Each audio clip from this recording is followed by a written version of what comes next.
Life is colourful. The earth is filled with colours. It is brilliant to experience it.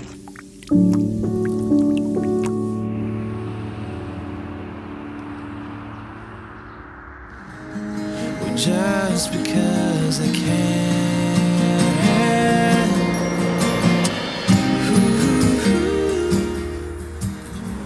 Sheba. Come, Sheba, come. Good girl, good girl. Come on, Sheba. I think God never makes any mistakes. His timing is perfect.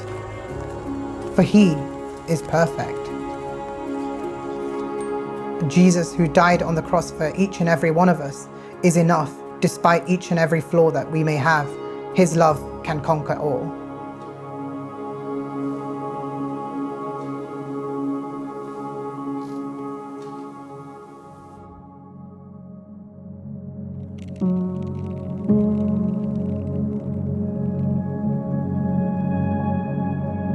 My name is Toel Koyithara. I'm living in the UK.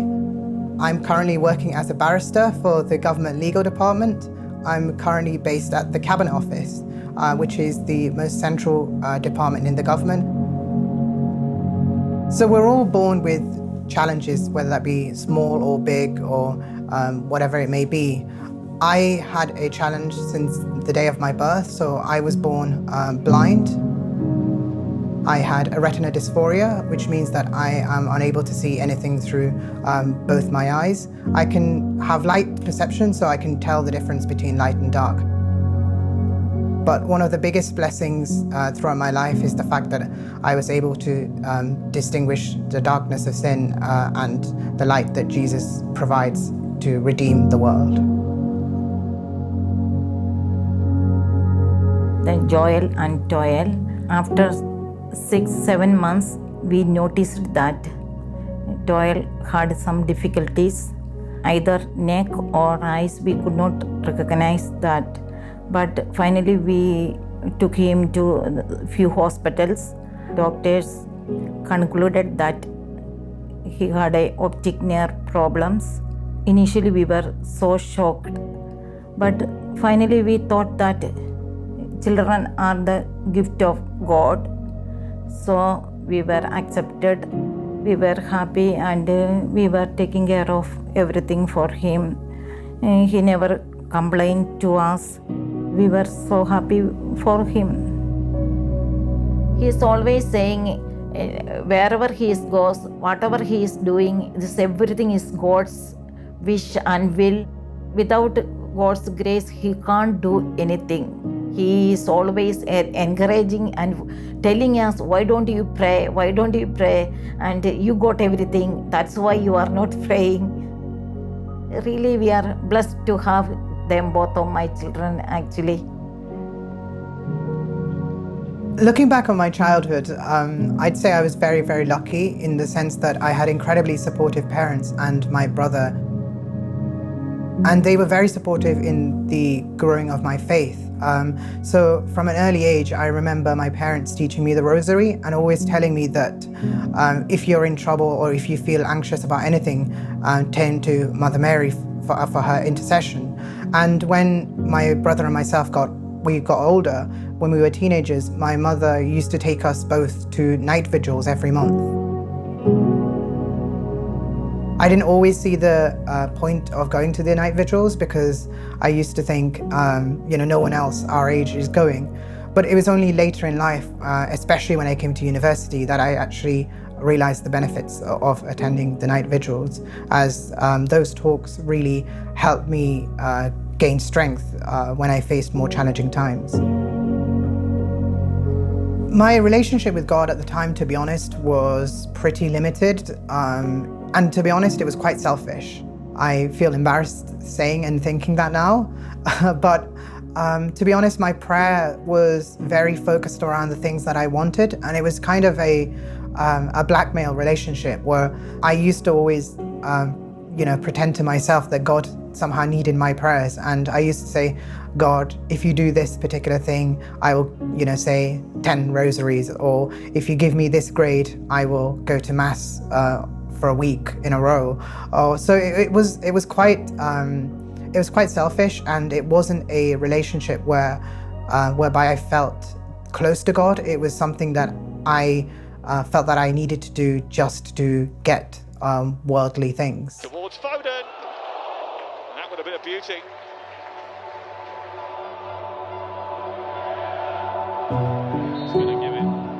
Growing up, in terms of fitting in with the groups of friends, or whether that be classmates, there were huge challenges in terms of whether that be watching certain videos or talking about the latest films, or one of the biggest challenges I found was I'm a huge sports fan, whether that be cricket, football, tennis, any sports. I was a huge fan. One thing that used to always happen in our school was at lunchtimes all the guys used to play football, and these are always my friends. They used to always try their very best to make me feel included, whether that be kind of always telling me who had scored or what the score was. It never was the same, and that was one thing that, despite people's attempts, I could never truly fit in. By God's grace, I was very successful in my studies, and due to the support of my parents and a lot of my teachers, I had the great blessing to be offered a place to study law at Oxford. It was a completely different world. To be honest, pardon the pun, it was a real eye-opener, because I had come from a relatively small school where you knew everyone and everyone was from a similar socioeconomic background. And at Oxford, that was completely not the case, because you had people from the very, very top echelons of society in terms of socioeconomic status, or whether that be from the schools that they came to. To be honest, at the outset, I felt like all my worst fears were confirmed, because I just felt completely out of place, both with my disability and also, despite my academic record being good, I just immediately felt a sense of inferiority to most people who seem to speak with such authority and confidence. This challenge kind of was made worse by the fact that at the time I started to question more and more about my faith, and felt that I know it seems absurd to think about, when I say that God had, helped me come to Oxford, but it kind of felt that God had abandoned me to this place where I didn't feel, one, comfortable, and two, I didn't feel academically capable of managing it. Even the other students who could see were struggling, which made things a lot harder for me, because I had to then listen to several books a day, and then try and produce an essay which was up to the standards of my peers and my teachers, who were leading experts in those particular subjects. When I was at Oxford, it seemed to be an unfashionable thing to be a Christian, or at least saying that you actually believed in God. There was many people who said they were from a Christian family but no longer believed. That was the kind of environment where, because I was falling behind, or at least in my mind, I was struggling with my studies, and because everyone around me seemed to be,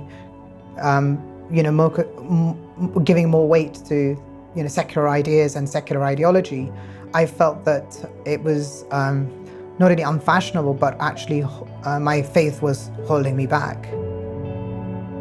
To be honest with you, I felt just a sense of rage that God had led me all this way only to abandon me.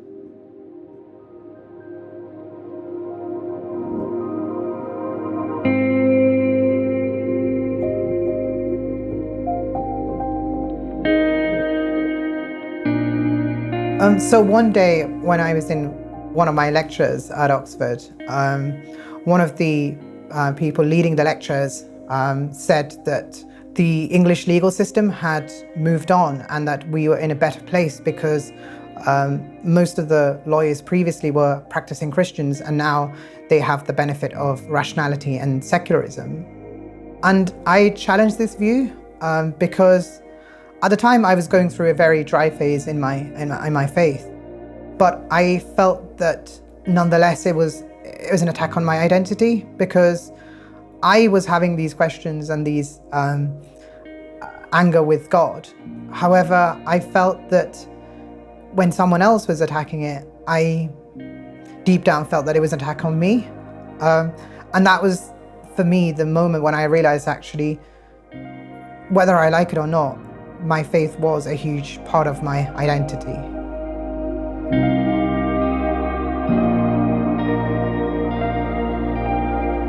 However, it was not taken well by him or the people in the lecture, and they said to me that I had, my chances of being a successful barrister was limited, given that it looked like I would prioritize faith over logic and reason.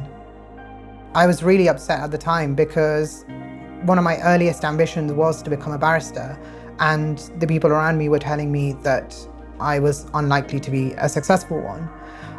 So I went from the lecture back to where I was living, and I was quite despondent. I felt quite isolated in that sense. However, when I was walking past a coffee shop, I heard two people discussing, and I heard the words, "For many are called, but few are chosen." I didn't realize at the time that it was from the Bible, but that was the first time in maybe years that when I went back to my room, I actually sat down and prayed. I think it was more out of desperation because I felt that I was becoming isolated, and I distinctly remember hearing those words from my parish priest that before I started Oxford, that that I'm never alone and that God and Mother Mary is always with me.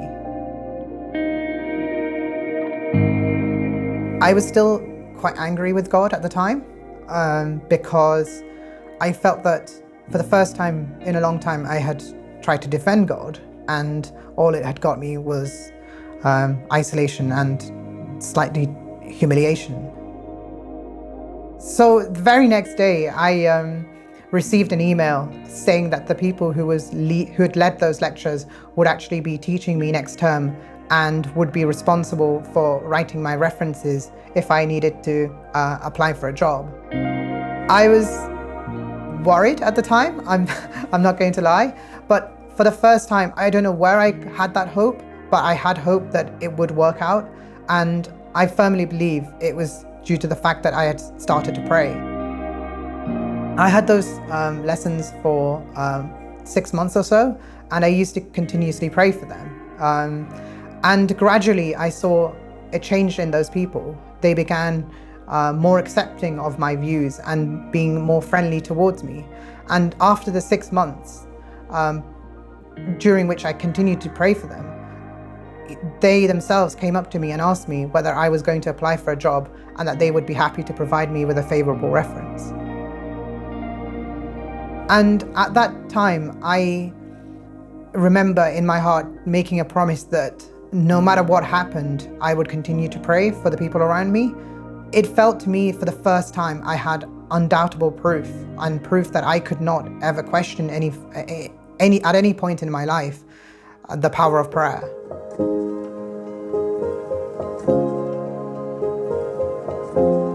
So I met Toel back in 2014. We both went to the same university at Oxford, and that was both our first year. It was a busy time, meeting lots of new people, first time out of your hometown for a lot of the time, and we found out we had our Catholic faith in common. So we were able to go to the nearby Catholic church, which was called the Oxford Oratory, just down the road, so it was close to us, and we ended up going every single Sunday morning. We'd walk down together to the church. So university can be a challenging time for everyone. Toel's no different. There are stressful moments, but he always knew to ask for help, and he knew when friendship and, more importantly, faith were a remedy for that. So, if it was a particularly stressful time with exams, towards the end of the year, he would often suggest, and I'd help take him there, to go to church and just say, it doesn't have to be a service there, but just to go in and just have that quiet moment, separated from, all the stresses and challenges of studying, and being able to just have that peace that you might not otherwise have when you're at university. We both went to the canonization of John Henry Newman in Rome, and that was a really special moment because it was the same church that we went to, which is kind of the church for John Henry Newman. And so it was fantastic to be able to go, have so many friends from Oxford and across the UK and across the world all coming together to one place to, sharing that faith and this joyful moment. A highlight was when the Pope was starting to come in his Pope-mobile, and I was giving him a running commentary, saying, right, 50 feet away, 40 feet away, 30 feet, go on, give him a wave, say hi. We really enjoyed it, and it was great to be there with so many friends from Oxford and from UK out in Rome, and to really, celebrate our kind of Catholic faith together in such a joyous moment. I would say that Toel's life and how he lives his life today is inspirational for everyone he meets. He, whether it's in the local community, at work, with me, with his friends, what's great is that he gets all his energy and all his strength through prayer and through God, and he's able to channel that and then share it out with how he lives his daily life. Triumphing over adversity that he has, and instead he sets an example for everyone to follow, and anyone who meets him is all the better for it. I always wanted to work as a barrister, so I was looking at many different job opportunities, and one job in particular stood out to me, and it was as a government barrister working for the government legal department, both because I would be working as a barrister, which was my dream, but also for the government because I was interested in politics, and it would be working closely with ministers and other senior civil servants to help deliver the public's priorities. However, I didn't have much hope of getting that job. They said they were receiving high applications, and it sounded like they had around 5,000 applicants for only 5 slots as a barrister. When I found out that I was successful in my application, I honestly couldn't believe it. I remember kind of pinching myself to make sure it was actually not a dream. It really felt like God had, planned it, and this was all part of a great design, because so the job was starting in 2019, which would, give me enough time to both complete my degree at Oxford and do a postgraduate master's, which was an ambition of mine. And I remember feeling really overjoyed, but also quite overwhelmed, because it really struck me that within 6 months of me starting to pray, God had changed my life upside down for the better.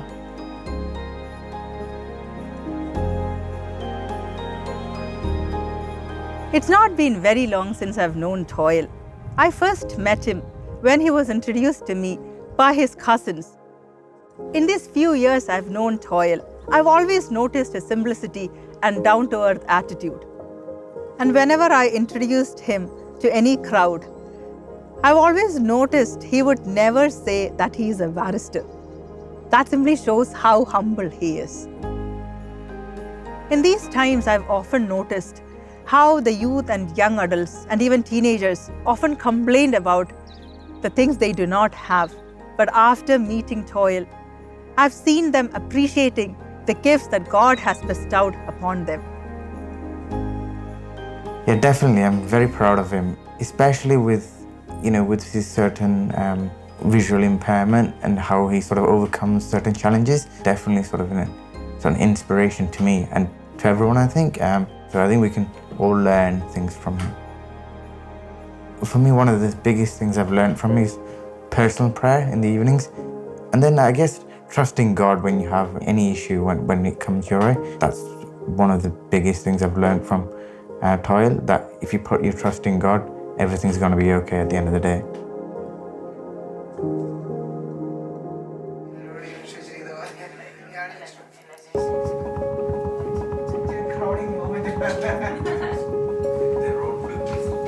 At the moment in life, I would describe myself as being incredibly happy and extremely hopeful.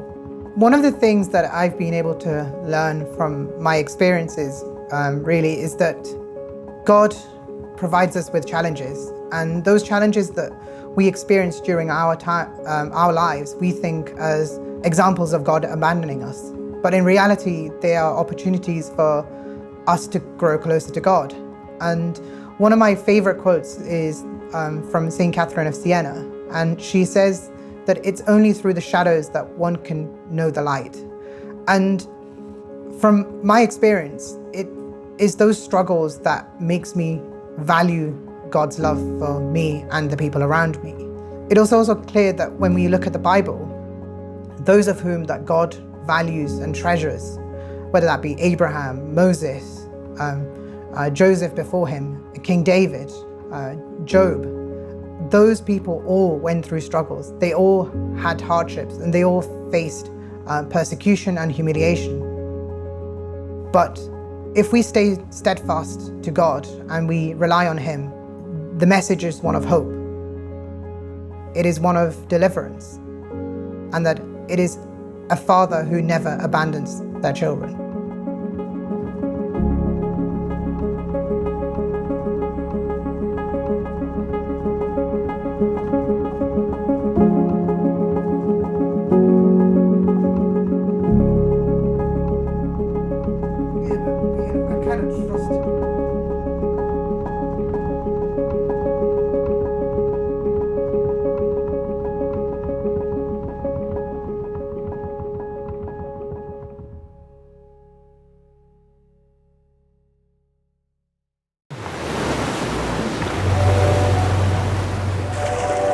Are you searching for purpose of life?